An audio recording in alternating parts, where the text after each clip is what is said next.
Welcome to the Startup Grind. Okay, I want to start off by thanking everyone for coming tonight. You're here for Startup Grind. I know some of you have been here before, others of you haven't. This is it's a monthly event series that we do here at Cowork Memphis, and we like to focus on local entrepreneurs and things that are going on here in Memphis and give these guys the time to come in and share their startup story. We're all about a community. We're all about giving rather than taking. We're here tonight to make friends, not contacts. So it's not something that you go to and you just share information and get a stack of business cards. We've got a better way to do that here tonight. So I'm going to turn it over to Allie and let her get things going, and we'll talk a little bit more at the end. But I know we're not letting these guys kind of walk in, but I do ask that everybody stand up. This is Startup Grind. Yeah, not you. Oh. Okay. And we're going to give them a round of applause for being here tonight. So thank you.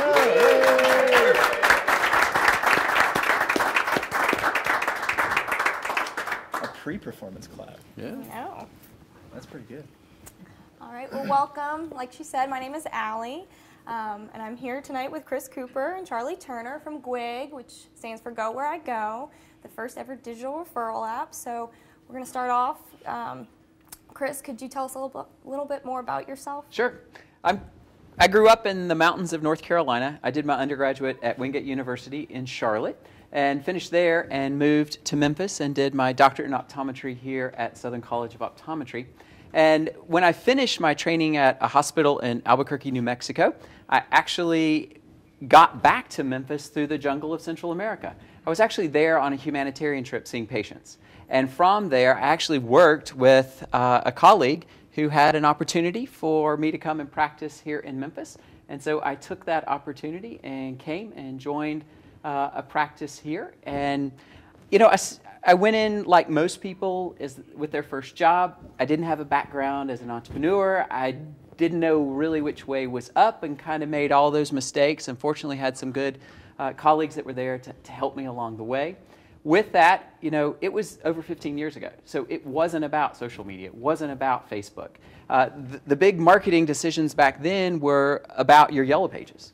Because with the yellow book, if you didn't pony up and do that same ad every year and you didn't respond by the deadline, well, you were going to lose that placement. And that was all the rage back then, was the placement of where your ad was in the yellow pages. And so we grew businesses back then through word of mouth. I was involved with the JCs, the Lions Club, the Chamber of Commerce, those traditional ways of getting out there, knowing the community and being a part of the community. And so that was my focus then, in addition to seeing patients, trying to grow that practice. All right. Well, Charlie. Sure. A little bit about you. Yeah, I grew up in South Bend, Indiana. I went from South Bend to Virginia Tech for undergrad, and then back to Indiana University for optometry school. So yeah, you heard that right. We're both optometrists. And so I moved to Charleston, South Carolina after optometry school to start my first company, Island Eye Care. I started from scratch. Okay. So I got a chance That's crazy, by the way, but anyway. So I got a chance to just dive headfirst into the deep end. And I think to echo Chris's story a little bit was, you know, I can't say I knew what I was doing. You know, any medical training out there, there's no business courses. There wasn't any business experience. It was truly just, I kind of knew I didn't want to work for somebody, and I kind of wanted to go for it. And that's where I started, and I knew I wanted to be warm. So I had to move to Charleston. All right. I'm very jealous of Charleston. So optometry to technology, where did that connection take place? It's a perfect fit. Logical fit, isn't it logical? You could elaborate a little bit more on that? Sure. You know, and again, owning your own business, it doesn't matter if you're an eye doctor, if you own your own real estate company, if you're a photographer. You know, in owning your own business, there's certain fundamentals that we all have to deal with, from staff, which is, in my industry, a big challenge, certainly balancing a budget, growing a business, whatever your business is. Those are always the challenges that we all have. And what was happening from the first of my career to the last, say, 5 to 10 years was, as a small business owner, you're the captain of your ship. You are the one that's responsible. You're the one that's guiding that ship. And my reputation, me being involved in the community, I was the brand of who they were coming to see. And that reputation was very important, especially in small communities. And what happened was, as I'm captaining this boat, this other current comes up. And it was what was happening in anonymous and fake reviews online. Because in the healthcare world, insurance doesn't always pay for everything. And somehow the doctor becomes the devil when the bill's not paid. So I had a patient go online to a service that we were paying $600 a month for ratings and reviews. And so she went online and she said, Dr. Cooper and his staff are nothing but a bunch of liars. Well, the challenge was she'd made an appointment, gave the insurance information like on the 28th of the month. Well, she didn't show up in that same month. She missed her appointment. She comes in later. My staff said, hey, has there been a change in your insurance? And they're like, no, it's all the same. So she didn't know her husband's company had changed their health insurance. Okay. So what does she end up with 2 weeks later? A denied claim and a bill. So instead of picking up the phone, what does she do? She goes online to slam my reputation, our practice, and the quality care we try to provide. And so it's that current that starts pushing your boat off course. Okay. And so that kind of challenge, I think all of us are facing out there in the fake and anonymous reviews, that industry, as it's gaining hold, at the same time, people are starting to wake up. You know, the U.S. State Department spent over $600,000 to increase their fans for the State Department. Oh, wow. And you'd think, you know, if they're spending over $600,000 to do that, probably they're buying fans and likes out of what? Washington, D.C., where all the workers are? But when you read the news reports, it was actually out of Cairo, Egypt, because that's where the server farms were. And that's where they were able to do that until their inspector general said, no, you got to stop this. All right. So a big change from where I started to where I am today and some of the challenges that we have currently. Did you experience a and similar? talk about a perfect example, right? If you ever want to know how a small business owner feels about being reviewed, right? That's visceral right there. That's on the surface. So you don't have to worry about memorizing that story, right? That is on the surface. You know, I mean, I didn't have, you know, I started our business cold in 2005. So when we started, it was just, you know, more social was just coming in. I remember in 2005, the decision was, should we have a website? Which seems such a a radical decision making now, right? But we actually were only in the Yellow Pages for 1 year. And so then we kind of had to go towards digital. And I know in my practice, when we started it with a referral program. And it really, truly was just out of the blue, like, should we have a referral program? Let's just start it. Let's just do it. And we tracked it with Excel spreadsheets and paper. And we just wanted to thank people for growing our business. Mm-hmm. And then it's like, well, how many referrals should we get to thanking them? And what should we give them? I said, I don't know, a touchdown, 7 points, so let's do 7. And so he said, sure, after 7 referrals, you get a free pair of glasses or your supply of contact lenses. And just that quick decision and us following through with it for 8 years, we got so much great data. Actually studying referrals. And back in 2009, we did a 2-year study where I actually compared referrals to products. Mm-hmm. It wasn't just from customers, but we actually I wanted to see if there was a contact lens that actually got me more referrals.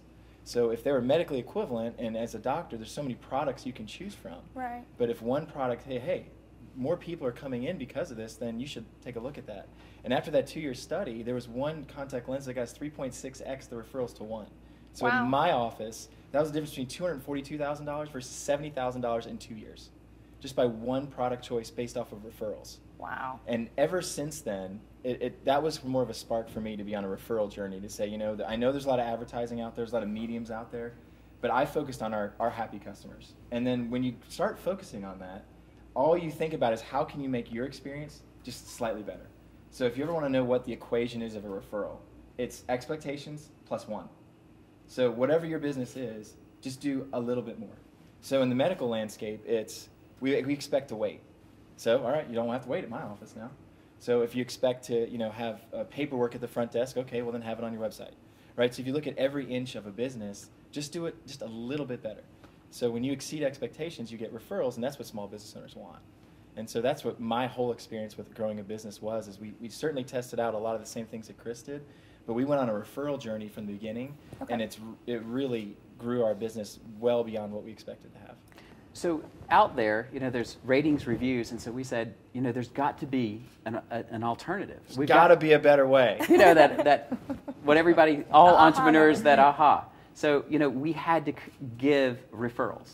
that breadth and bring that to market. So it's not just ratings and reviews, but now there's actually digital referrals so that small business owners have that digital alternative to playing in that negative space that many times ratings and referrals are. Okay.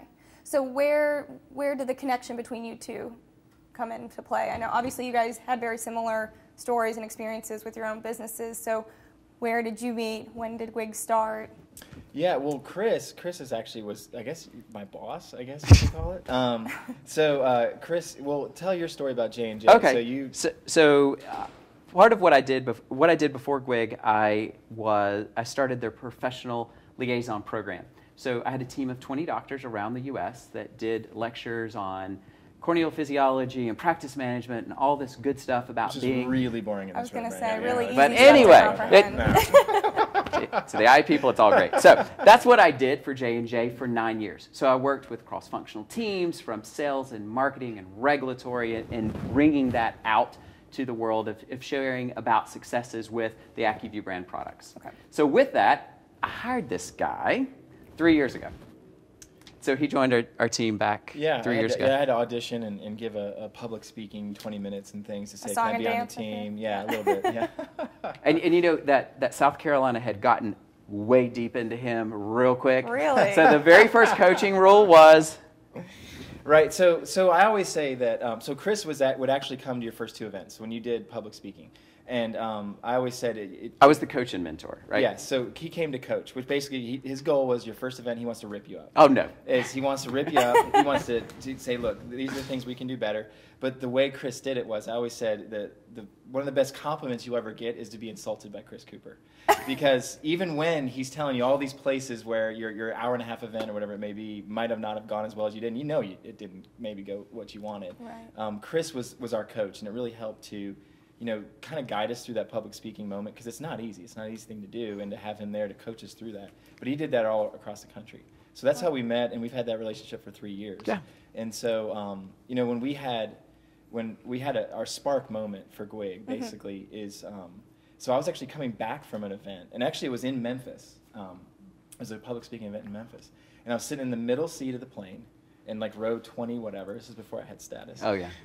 So I'm in the middle. In the back. Yeah, I was in the back. With the common people, the rest of us. Yeah. So my bag probably had to be checked. So sitting in the middle seat in the plane, and it's 5:30 in the morning because I had to fly back to get to my business. Okay.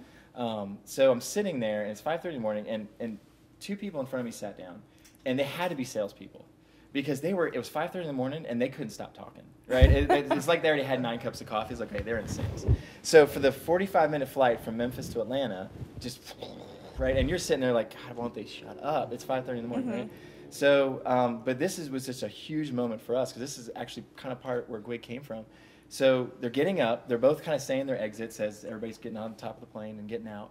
And they're saying, hey, we need to connect because I think you could help me and blah, blah, blah. And so the lady actually pulled out of her briefcase a business card.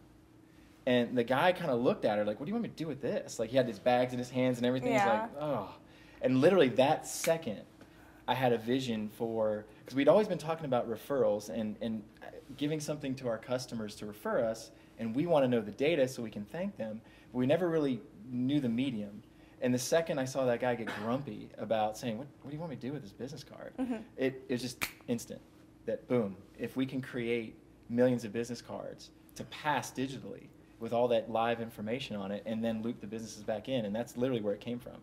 And so then I went home, and so your next question you're probably going to ask me is, what do you do next, right? You get it. You I'm get about to it. say, the Was whole that reason it? we're here, Was that the it? startup grind. Tell me about the my grind, where it gosh. started. Yeah. Well, I think that great moment for anybody that's got an idea, right? Ideas are free.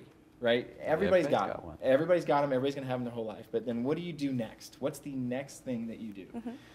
And for me, it was, you go to people that will rip it up, right? Okay. Because people that I trust that will do it in a nice, I was beautiful gonna say, way. just like this guy.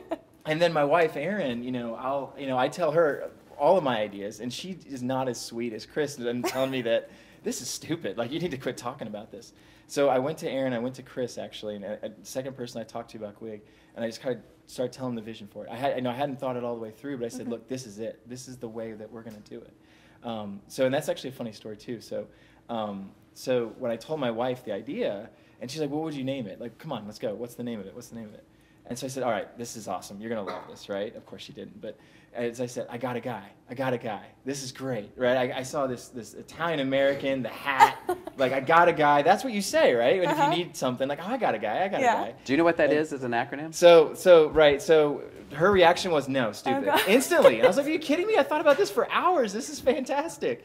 And she's like, honey, that spells eye gag. And I'm like, oh, I didn't really think of that. They're like, well, that website's going to be busy. But not about digital referrals.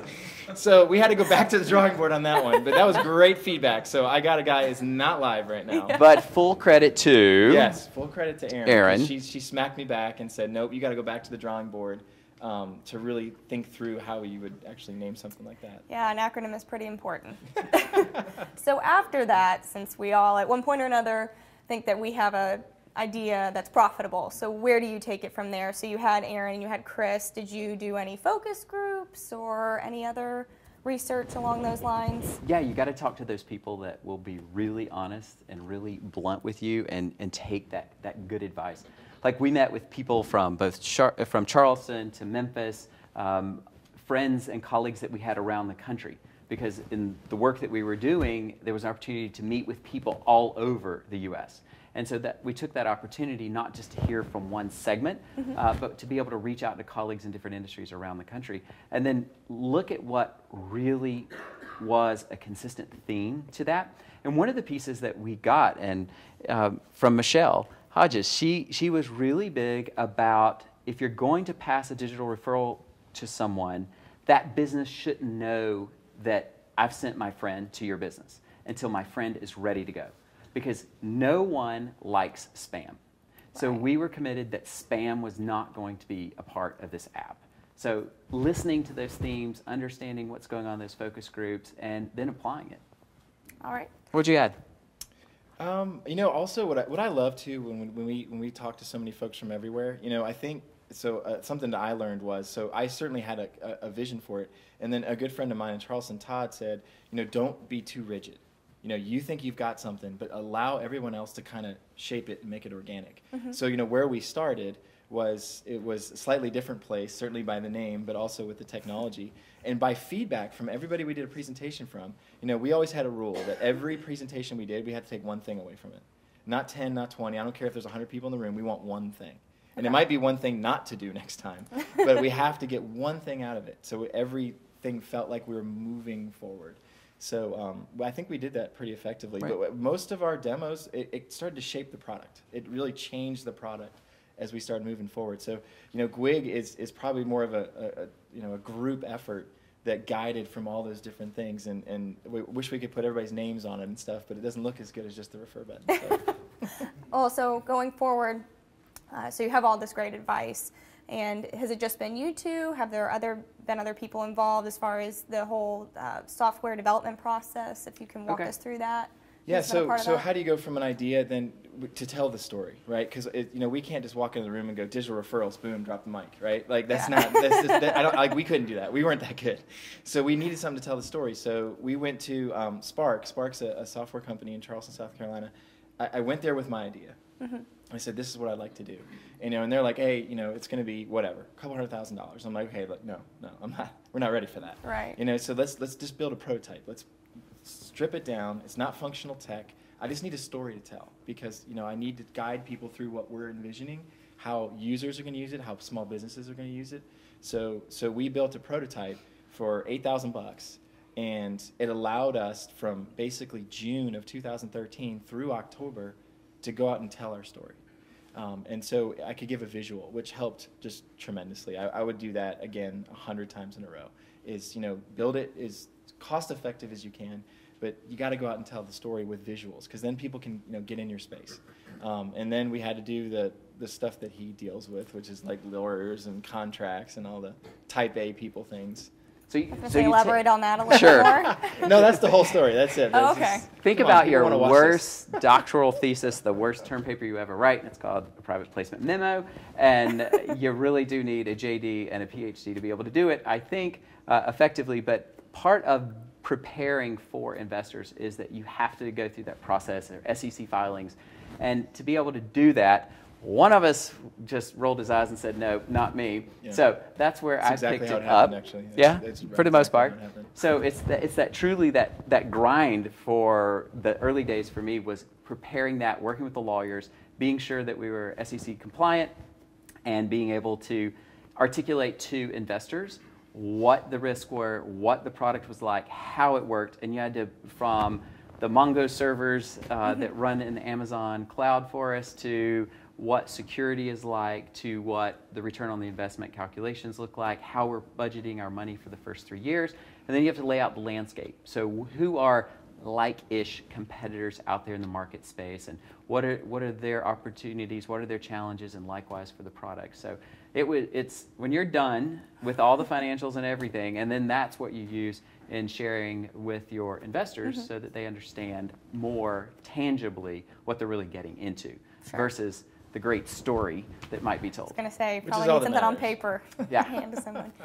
Now, if you could walk us through, obviously you have business partners to take care of all of that, you know, kind of what business partners you've had along the way, pros and cons in dealing with certain types, and what you enjoy with working with them. So yeah, so we had, you know, we're not nerds and dorks with coding, right? So we had to get a team of nerds and dorks, and that's what Spark helped us with. So they were our team on the software development side. We developed for 5 straight months. I was there about 3 to 4 days a week with my team. So they were an absolute must. Chris will tell you something about lawyers and things like that. I don't know. We have a few of those. And then, you know, from lawyers to the tech people, to thinking about getting your message out there, right? And what kind of help we need with that. So we look to Memphis for PR and help with marketing and space like that. And then who else do we have on our team? The lawyers. Oh yeah. Lawyers. You said lawyers. Yeah. So with the lawyers, you know, Nobody wants to hear about the lawyers. but they're so important. But part of finding the right companies to work for, that I think they share an understanding of who we are and what our work ethic is like. I think that all entrepreneurs have that burn and that drive, and to be able to marry up with strategic partners like our partner Obsidian in PR, that's willing to return emails at night and on the weekends and text in, and that will have a drive and a passion that's met by yours. Erickson Law Firm that we use for general counsel. I mean, this guy is always on it. He can send it back as fast as we can send it to him. And so someone that understands that the urgency that you feel, because you know, time is money, and you're burning through cash the early days, and you're trying to get things done, and you're wanting to make those good first impressions, and you got to turn stuff quickly. And so choosing partners, and we did. I mean, we interviewed firms, and we went to have a beer with PR companies, because we're like, you know, if you can't be real, like, and sit down and have a beer and have a conversation, we're not suit and tie kind of stuffy people, and we like our green T-shirts. And so we wanted people that would actually... I know, I want one of those at the end of this. We might can work on that. So being able to meet with business people that could actually share your vision, share your passion, really helped fit for us. And so that was a big thing that we did in terms of interviewing people that would be willing to work with us. Okay. Now that you guys work in or live in 2 different cities, how does that long distance working relationship? Long distance relationships always work. Right? Is that what everybody hears? Yeah. Everybody knows that, especially today. Yeah. So communication. So for us, GoToMeeting is one of our best friends. We do a lot of GoToMeeting. And I'll tell you, we leveraged that as an advantage, not a disadvantage, because that gave us an opportunity to have a beachhead launch, so that Charlie could focus boots on the street there in Charleston, building a network, getting brand out there. I could focus here in Memphis, leveraging network and resource, while he's leveraging a network and resource in Charleston. And so that was an opportunity for us to have a beachhead launch approach, keep our costs down. And really, with the digital connectivity that we have these days, we are leveraging that. We continue. Okay. Now, can you walk us through the launch process? So you've got this app, it's built, you've obviously polished off your speech, your pitch speech and everything, you're ready to launch. How does that work as far as pressing go on the app and then speaking to investors? That's what I thought too. I thought it'd be like a button, right? Like a master launch. Like there wasn't any big... Break the glass. Yeah, we never had the button. We were trying to think about what that looks like. Remember we talked about that forever. Like, do we have a big giant phone? But we got the green refer button, right? Yeah, we got the green refer button. That was our button, but it wasn't polished. It wasn't ready. Because today, when somebody says, what's GWIG? We say that GWIG, it's like being at the grocery store, and your friend goes, hey, I need a dentist. Mine just retired. And you can say, go where I go. It's a free app. It has 50 million digital business cards in the app for free. So when you're at the grocery store, you can say, go where I go. You tap 4 times, send a digital business card to your friend. Because when you think about it, at the grocery store, if they try to write down the name, they put it in their pocket, and where does it end up? Washing machine. We have all done it. But nobody's washed their Gmail account, right? Nobody's washed their AOL account. Because the GWIG digital referral goes to their inbox. So when they're ready for the referral, it's there. Then they can reach out to the business and schedule the appointment or whatever. And so you've helped your friend. But at the same time, you help yourself. Because if your dentist, in that example, is a part of the network, then they would know that you're a local pro, a VIP. So when you show up, they would know that you're helping them, you're a loyal patient of theirs, and they can do a better job of saying thank you and showing thank you to you for helping actually grow their business. So what we had to do was take that and like put it into a website, right? We had to take that and put it into a marketing campaign. Because if we could just have Chris go out and talk to the world, then we'd be fine, right? I could just sit back and hang out. So I think, and that's, we talked about this before too, and when we think about, you know, one of the early challenges we had. So when you have a product like ours, there's users and there's subscribers. And I think most of the way most businesses go and most apps go, and it's, you got to go after the users, go after users, go after users. And Chris and I have been talking for months behind the scenes that I really think we need to go get the businesses first, you know, and almost everybody on outside influence has said, go get users, go get users, go get users. And you know, I don't like to admit this, but I think I allowed them to push me to that direction. So we launched with an idea of going after users.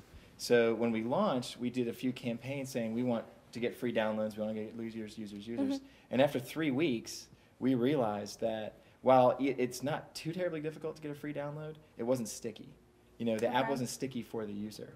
So in 3 weeks, we realized, nope, we got to pivot, we got to change. So we changed our direction actually 3 weeks into our launch to go say, no, we're going to focus on the businesses.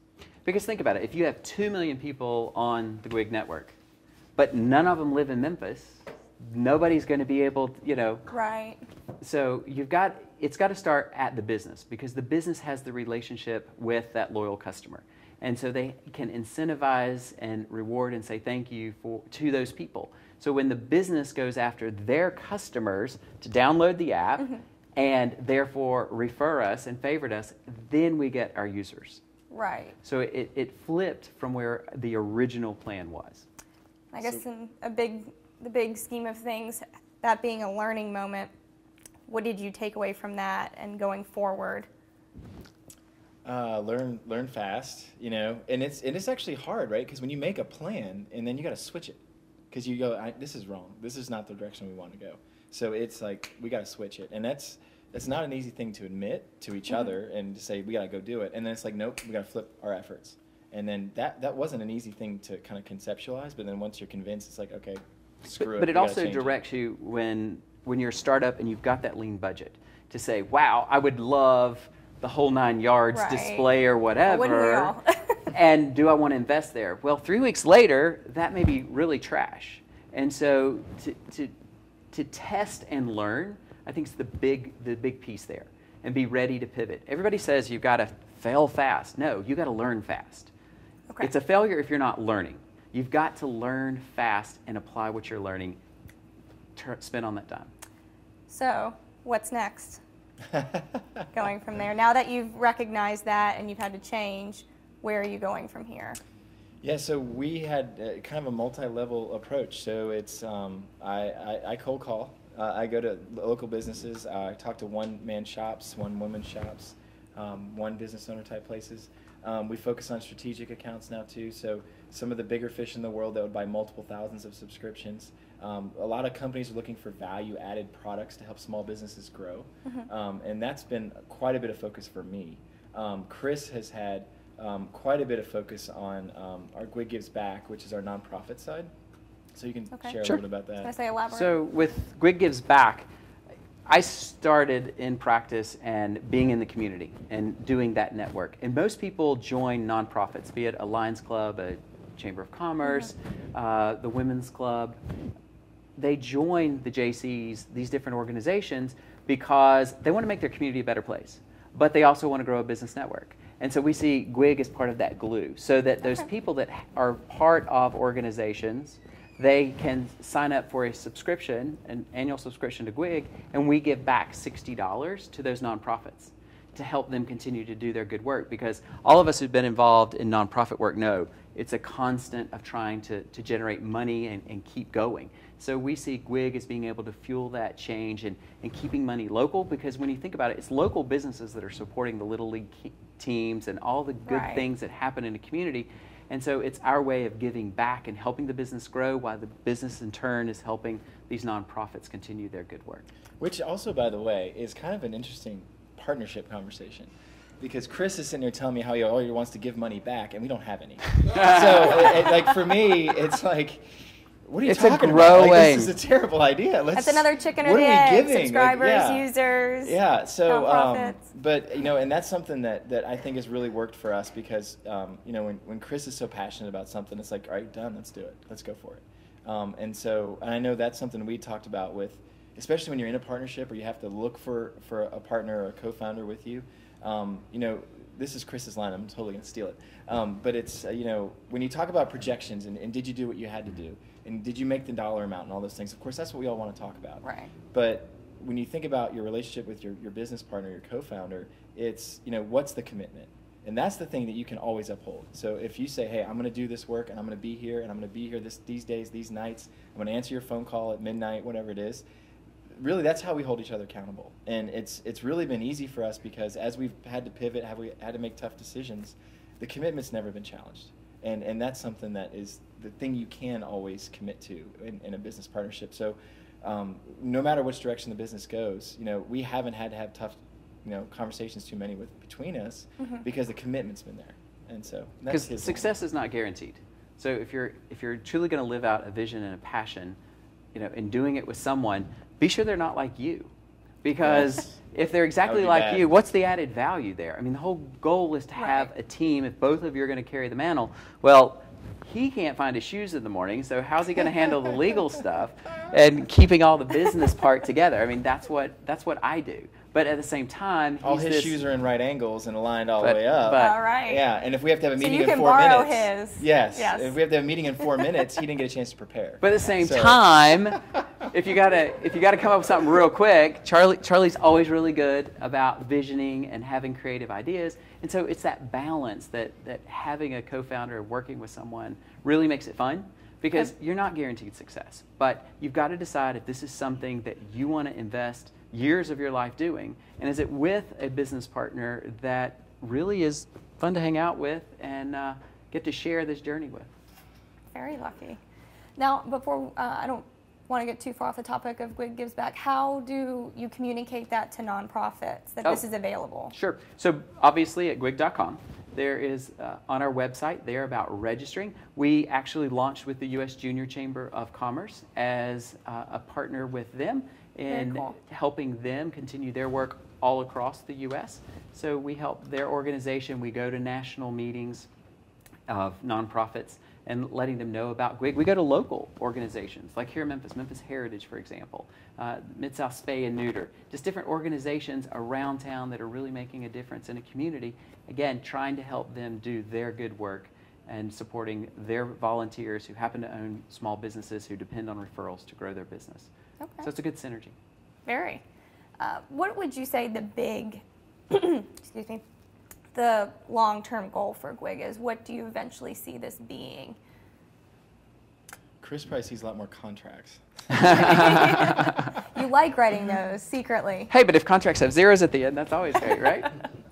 I think I think the biggest question we get, and I'll answer it there too, is why are two optometrists running a tech company? Right? It's literally like, what the heck are you guys doing?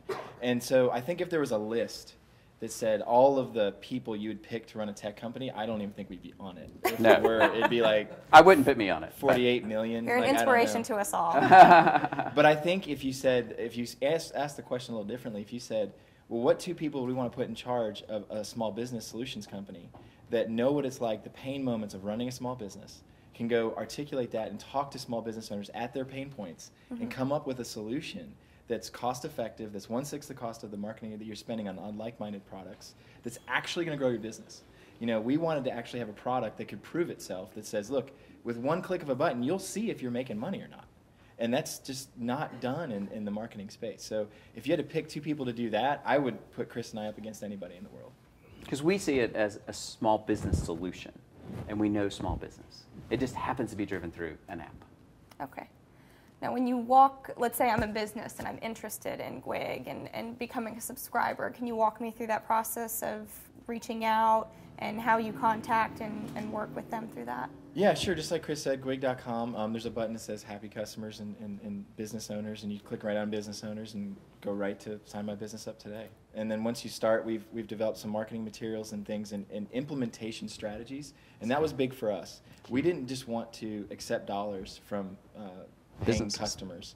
We wanted to give them the strategies as well. So we've been able to learn quite a bit from our early subscribers. We found out that Reese's Peanut Butter Cups happen to be just the end-all be-all to get somebody to download an app. So it's not money. Yes, if you give somebody a piece of candy, they'll download your app. So that has been a great strategy that we learned from our subscribers. So we wanted to make sure they had all the strategies in place. So poster design, business card designs. So we're working on those implementation strategies, and that comes from owning a small business, because you can tell me there's a great idea, but how the heck are we going to do it? Like, I want to know how I'm going to do it tomorrow. So my team, my staff can go. Everybody's working in their business, not on their business. So when we come in, we've got to help them work on their business. And so it's got to be 4 steps, boom, over 4 weeks that you can actually do in launching GWIG in your business. Okay. Because everybody's busy.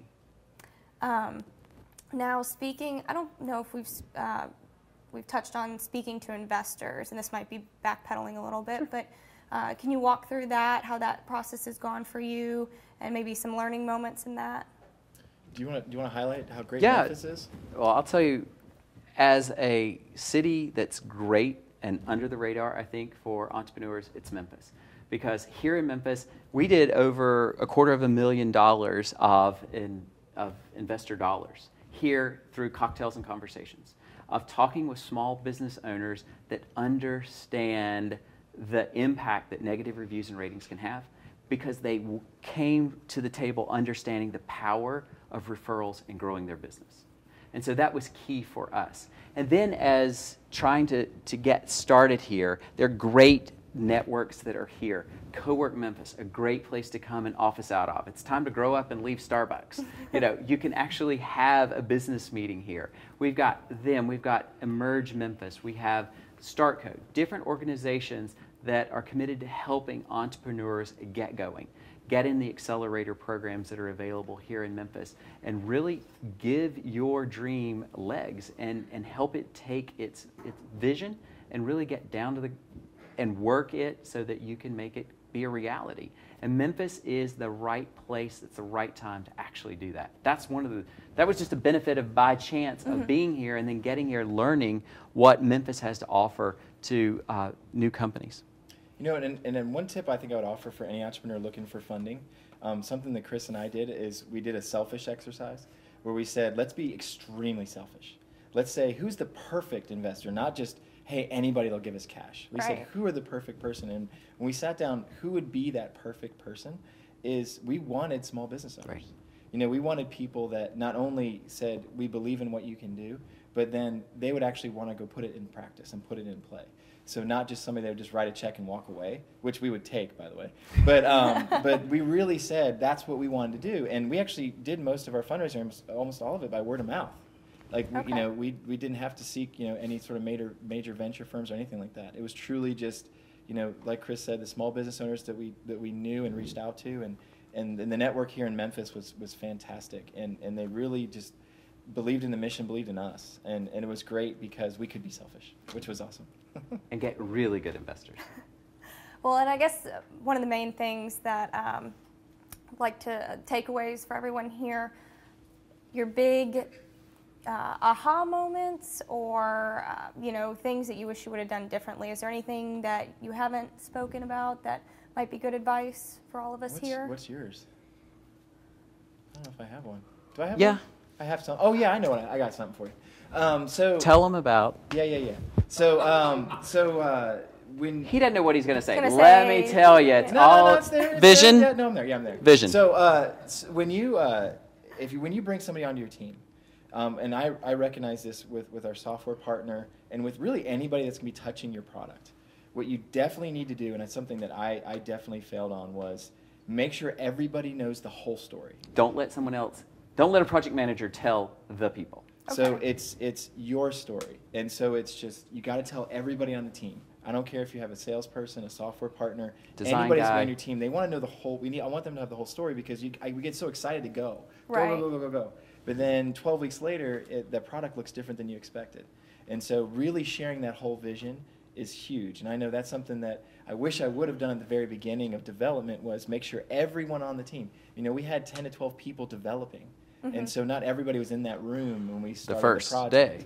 So everybody that joined on the team, what I wish I would have done was said, look, I'm going to borrow you for 30 minutes.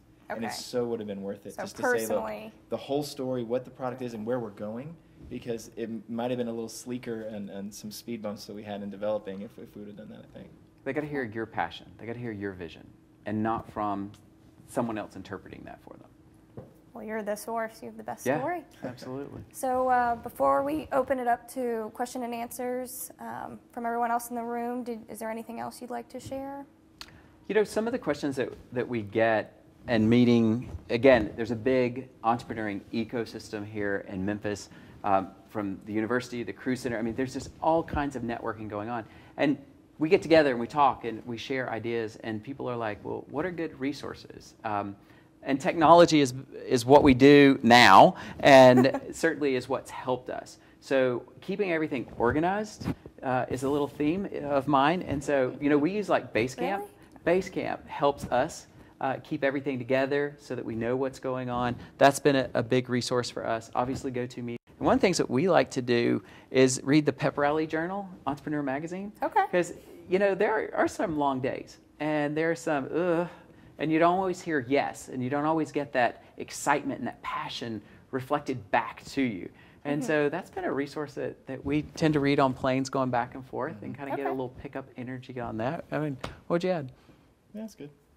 All right. Well, then, opening it up to the floor, does anybody have any questions for Chris and Charlie? Sir. What was it like the first time someone touched you? Hey, that's kind of personal. So the question is, what was the first user experience like with GWIG? What was the first user experience like with GWIG? That was actually a learning, and one of the things that we committed to at GWIG was that each month we were going to bring an enhancement to the product.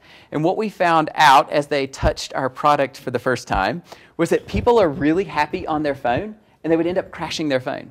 So we had to create those gray screens to time it all out. So that was one of the things that the technology's made us all impatient. So I'd say that was one of the big things we learned. Next question? Now that I've got my green T-shirt, I go to my closet and I can't figure out what to wear it with. Is there anything it looks bad with? Green. So what does your green shirt look good with? What does it not look good with, right?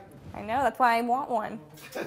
We'll work on that. Hey, one of the questions that we tend to get is setting the evaluation and some of that early work with the angel advisor and how we came up with the initial evaluation for the first investors. Is that really worth talking about? What was your question? What was your question? Yeah, Alex, since Charlie's a vision guy, so where do you see your company at maybe in a year's time, or what is the vision for the Yeah. So what's the vision for the company in a year or two? Mm-hmm. Yeah, I would absolutely say that our refer button is an icon that I want on small business websites in social media row, right? Like us on Facebook, you're going to refer us on GWIG. We purposely chose the refer button for the reason of, what that is. You may not know what the word GWIG is. Most people don't, but they know what the refer button is. So I would say that on small business websites, no matter what business that you're in, but also bringing digital referral technology to the world. Everybody's like, what's going to happen when you get competition? I can't wait. I want more competition. Like, I don't want it to be just us two talking about digital referrals. It's only going to be good for us when more people come out with products to challenge us to not only make ours better, but to make digital referrals a medium, that the next wave that's coming. So I want to be the small business tool. So when you ask the question, what are you going to do to grow your business this year? It's, I want to have a GWIG subscription. Yes, Mark. Oh, this is almost more of a comment, but when you first started talking and you mentioned you had an angry client, a customer maybe 10 years ago who wrote a bad review, what really came to my mind was, and you may not have heard about this, but here in Memphis, like last week, the owners of Muddy's, which is a cupcake shop, cupcake factory, posed with the mayor, and folks were angry at the mayor, really angry at the mayor, and started posting horrible things on her website. And right. Just a perfect example of how people, I mean, people were angry at the mayor, and they just started attacking this woman. Do they not like cupcakes?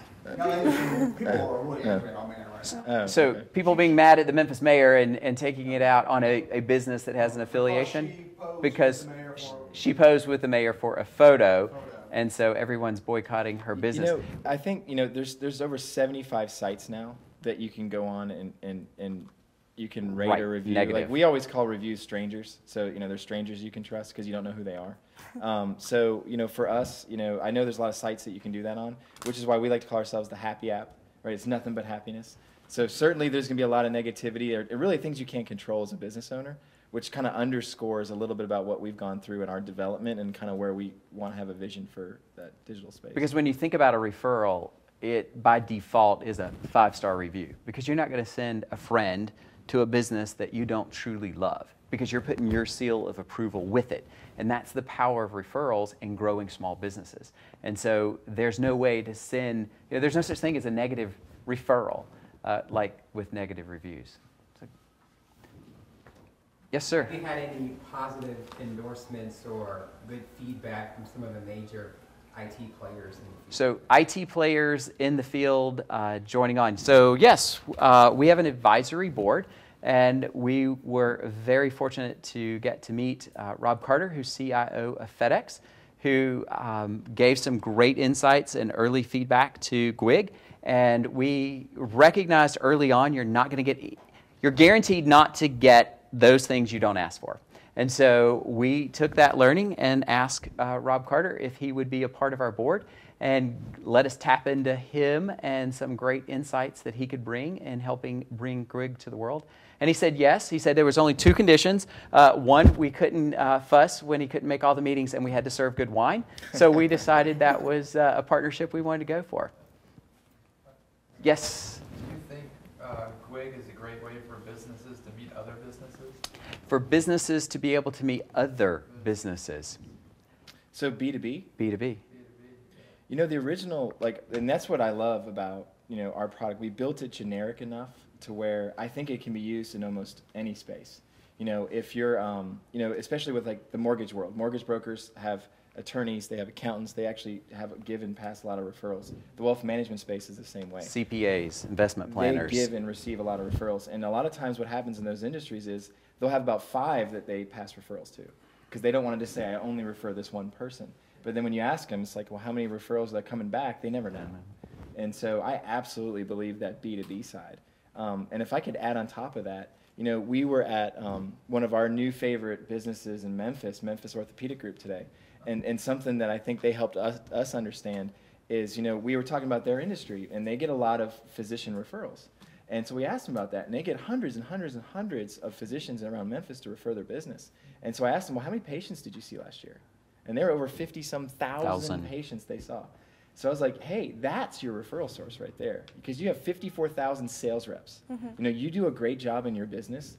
Your customers are your sales reps. They want to refer, and they want to do that. So GWIG is that tool that you can put in that pocket of those 54,000 people to say, hey, help grow our business. That's a free walking, talking sales force out there for every small business. It can make a big difference. So what was their response? Did they kind of like say, we need to do something? They were doing it. Physicians are kind of like, they're kind of... Yeah, doctors are terrible. Yeah. But they got great staff, right? Great staff. So yes, so they have signed up. And one thing that's great about physicians is they tend to be competitive. And so like who's getting more referrals? And we've got the analytics to be able to show that. So yes, So I think if I could add to that, right? So, when you look at innovators or early adopters, they're typically 3% of a marketplace. Yeah. And we're looking for that. We're looking for those 3%ers. So Memphis Orthopedic Group is one of those groups. They're the top 3%. Yeah. So yes, you're going to we get a lot of no's. 97% of the time, we're getting no. But when you find those people that are the 3%, man, it's a good day. Yeah, it's a good day. right. Yes, sir. When you first sought financing that didn't come from your back pocket, how did you structure it? Is it debt or equity or some hybrid mix? So how did we make that first raise Yeah, for the it's initial equity. capital? It was equity. Before we got our first investor, I know there was a couple options that were out there. And we kind of looked at the very first investor, the first one to dip their toes in the pool, and we kind of offered that up as an option and said, kind of which direction do you think would be most beneficial to you that you're interested in? And they kind of set the bar for us. And so we actually started with equity, and that's what we've done the whole way through. Great question. Very cool. Yes, sir. How many folks in the entertainment business do you have using this app? Like I've got a DVD coming out next week on iTunes, a movie I made. Do you have folks who are in the movie or TV business? So with 50 million digital business cards in there, there's a lot of entertainment people in there that can be referred. So somebody does lights, and somebody does sound, and somebody does music. Like, hey, have you seen a good movie lately? Oh, Yes, blah, blah, like that. And that's what's so great about GWIG is it's generic enough that it can fit into whatever your industry is, so that is a way that you can refer. And also too, as I was looking at our dashboard today, our corporate dashboard where we can see referral action around the country, and I think it was like the 19th or 20th most GWIG'd business in the country right now is a nightclub. So. Could you tell us some of the higher ones, or what industries you're seeing GWIG'd, or the industries you're seeing the most interest in from the subscribing businesses? It's mostly from the subscribing businesses, and that goes back to the stickiness of the app. So, when people hear about it, they may use it, but it's more interesting to a customer or user when it comes from the business owner. When they get to be thanked for their referrals, and they get to hear it from that business that they love, then those businesses, right now, number one is actually Charleston River Dogs. All right. It's a single A baseball team in Charleston. They're using the technology there every game, so they're getting a lot of downloads there. And then there's a few doctor practices that were our first right from the beginning that are getting the most. And our first doctor in California that was using it, the one that gave us the tip on Reese's Peanut Butter Cups, actually he's getting a lot of usage, which is exciting. Is GWIG GWIGable? Hey, is GWIG GWIGable? So we put GWIG in the app. So how we've grown as well. GWIG's the 4th most GWIG'd business actually in the app. So you can actually GWIG. So GWIG's a noun, a verb, and a movement. So you can actually GWIG to a friend. So if you know a business owner that would really benefit from our technology, use the app to talk about the app, to get the app for that business owner. See, we're green. We don't have business cards. We have digital business cards. We're really green. Exactly. Any additional questions? All right. Well, great. Thank you so much for being with us Thanks today. for having us. It was great to learn more about GWIG, and I believe everybody, if you don't already have it downloaded, should have it downloaded now. Yeah. Thank you very much. Thank you.